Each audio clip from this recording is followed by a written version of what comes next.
118 జయంతి సందర్భంగా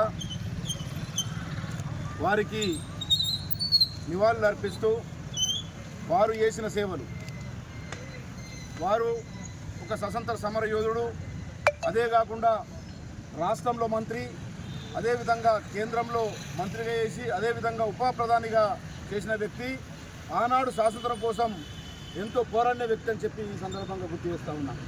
అటువంటి మహానుభావులు బాబు జగజీవన్ రామ్ కానీ, బాబాసాహెబ్ అంబేద్కర్ కానీ, ఇటువంటి మహానుభావులు, ఎందుకంటే వారి జయంతులు కానీ వర్ధంతులు కానీ ఈరోజు మనం చేసుకుంటున్నామంటే వారి జ్ఞాపక అర్థంగా వాళ్ళని ఇంకా కూడా ఈ దేశంలో అటువంటి యోధులు తయారు కావాలనేటువంటి మహానుభావులు తయారు కావాలని చెప్పి ఈరోజు యొక్క కార్యక్రమాలు మనం నివాళులు అర్పిస్తూ ఉన్నాం. ఈ సందర్భంగా ఈరోజు ఒక దళిత వ్యక్తిగా, ఆనాడు ఉప ప్రధానిగా, అదేవిధంగా అట్టడి వర్గాల వారికి ఎంతో సేవ చేస్తూ వాళ్ళని పైకి తీసుకురావాలన్న ఒక తపనతో ఉన్న వ్యక్తి మన బాబు జగజీవన్ రావు గారు అని చెప్పి ఈ సందర్భంగా తెలియజేస్తూ ఉన్నాం. ఇటువంటి మహానుభావులు ఈరోజు